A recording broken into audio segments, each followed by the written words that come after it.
Je vais poser 35 questions inédites au créateur du badmintonisme, Philippe Duchesne, ici Je vous présent. écoute, madame la journaliste, ne tremblez pas trop. Est-ce qu'on me voit? Est-ce que je suis centré? Ça va. C'est pas faire des miracles, mais ça va. Nous voici dans l'année du 35e anniversaire. Quelles seront les particularités de cette année pour toi?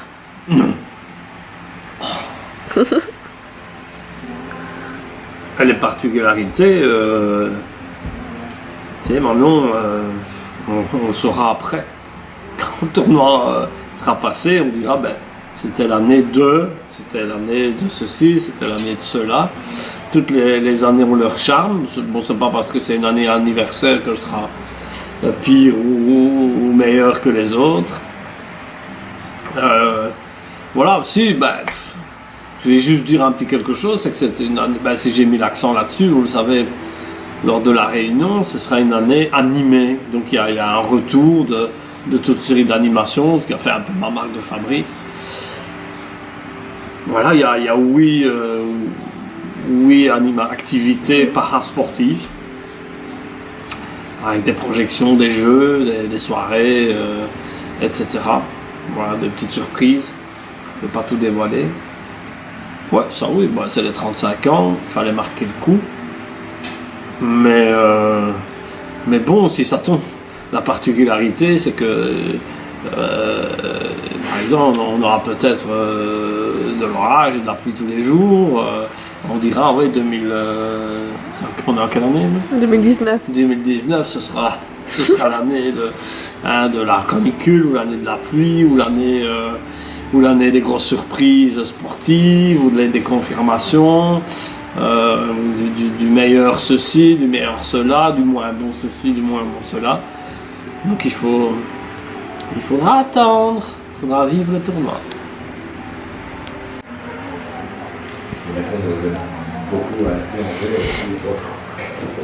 Le badmintonisme en un mot. Différent.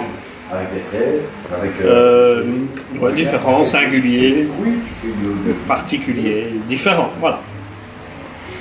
Est-ce qu'il y a des couples badmintonistes qui ont été conçus grâce au badminton? Des couples, bah oui. Oui. Alors, parfois des couples de très courte durée, le temps du tournoi ou le temps d'une heure ou deux. On veut des noms. Je veux des noms, ben non là. Choqué. Mais évidemment le couple mythique du badmintonisme, parce que là ils se sont mariés et ils sont toujours ensemble. Hein. À notre époque, c'est pas gagné d'avance. C'est nos amis Caroline et Philippe Dash, dit Poussin pur. Voilà, donc superbe rencontre, on les adore. Préférais-tu que l'on joue dans les jardins privés ou au panneau? 50-50, parce qu'au panneau, aussi bien au panneau que dans les jardins privés, c'est complémentaire en fait.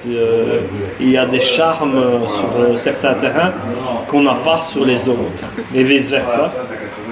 Donc, je ne vais pas développer, je dis c'est 50-50. Quelle fausse idée des gens t'agace le plus? Ce qui m'agace, c'est que je ne suis plus sur les coussins. Ne viens pas tout ce que t'es ici. Hein. Donc, répète, Manon, désolé. Quelle fausse idée des gens t'agace le plus? Les fausses idées des gens à l'égard du badmintonisme. Oui. Alors là, ce qui m'agace le plus, alors là, c'est très simple. Il y a deux choses qui m'agacent. Je vais commencer par la moins importante. Ceux qui disent que machin X ou Y sont invincibles et voilà, personne n'est invincible. Ça, c'est quelque chose qui m'énerve. On ne choisit pas du tout de perdre contre un tel et de gagner contre un autre. Bon, ça serait le plus grand des scandales. Ce serait complètement à l'opposé de l'esprit badmintoniste. Alors, il y a une chose qui m'agace. Mais qui m'agace, c'est qu'on dise tout le temps, enfin, pas tout le monde, hein, que le badminton tennis, c'est la fête du quartier. Ça, j'ai beau le répéter chaque année, le message ne passe, mais absolument pas.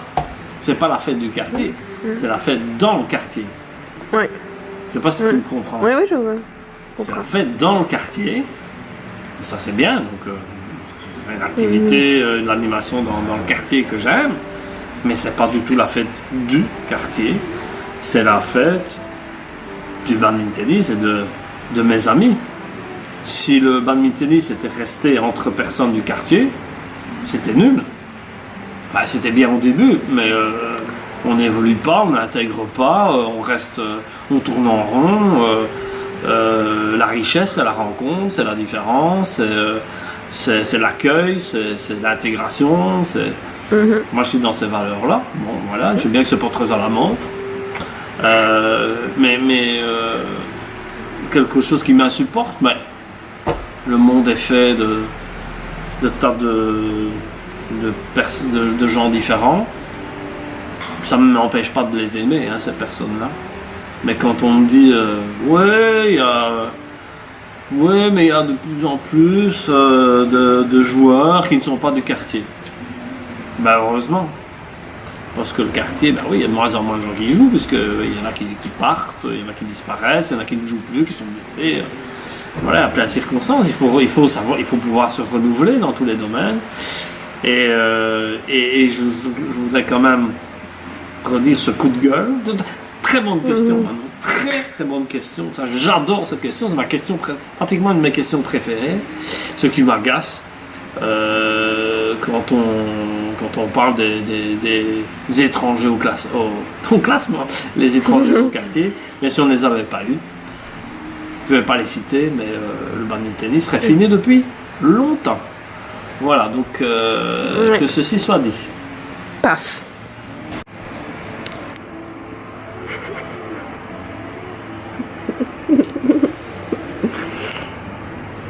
Oui, j'attends la question. Très bien, répétez la question. Quelle a été la place, le rôle de ta famille dans l'aventure badminton tennis? Mais ma maman, aucune critique. Toujours dans le soutien inconditionnel. Et puis bon, elle a tenu la buvette pendant de très très nombreuses années. Je pense qu'il y en a qui ont un peu perdu de vue ça. Pendant une vingtaine d'années, elle était là. Mon père, lui, dans la critique presque exclusivement. Donc beaucoup plus négatif. Mais j'ai quand même toujours senti qu'il était derrière. Donc ça c'est mon père. Hein. Il dit que c'est pas bien devant, mais il est quand même assez content, assez fier. Et c'est quand même grâce à lui qu'on en est là, parce que c'est lui qui a accepté que j'organise le premier tournoi. C'est lui qui a tracé les 2 premières années le terrain à la maison. Donc voilà, mes parents ont un rôle, on va dire, cofondateur. Et puis pour le reste, voilà, j'ai l'affection pour ma famille, mais bon, je ne côtoie pas spécialement beaucoup. Et Arnaud qui joue pas mal, qui a joué à peu près 50% des tournois. Mais je dirais qu'un soutien précieux, ça a été mon oncle Jean. Mon oncle Jean, c'est le frère aîné de ma maman, qui n'est plus là maintenant depuis une douzaine d'années, qui était toujours appuyé contre la porte de la cuisine chez moi avec sa bière. Et Jean il adorait ça. Il adorait ça et sa présence me faisait particulièrement plaisir. Voilà. Combien d'heures as-tu déjà travaillé cette année pour le badminton tennis? Ça se voit, non?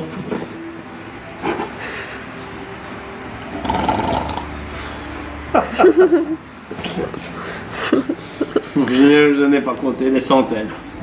des centaines et des centaines. Voilà. Quand c'est une passion, on ne compte pas. C'est incalculable. Mais c'est depuis tout ça. Et puis ça, le rythme de travail s'accentue, s'accélère.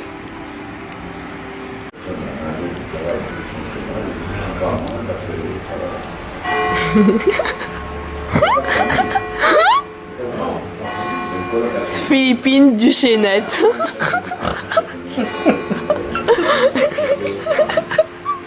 Allez, ta question, groupe-toi. Sinon on va être plein, on est déjà au 8e cocktail, quoi. Merde. Quelques jours avant un tournoi, comment te sens-tu? Comment je le sens? Eh ben, tu le vois. Je le tiens à ma tournoi. Bon, je vais essayer de ramener sérieux, parce que sinon il n'y aura plus de batterie. Je me sens excité et extrêmement fatigué. Voilà, alors j'emmerde tous ceux qui disent que je le fais exprès d'être battu, parce qu'ils n'ont qu'à organiser un tournoi. Voilà. Chin. Quel est ton plus triste souvenir? Plus triste souvenir? On a des questions. C'est les décès en fait. Hein.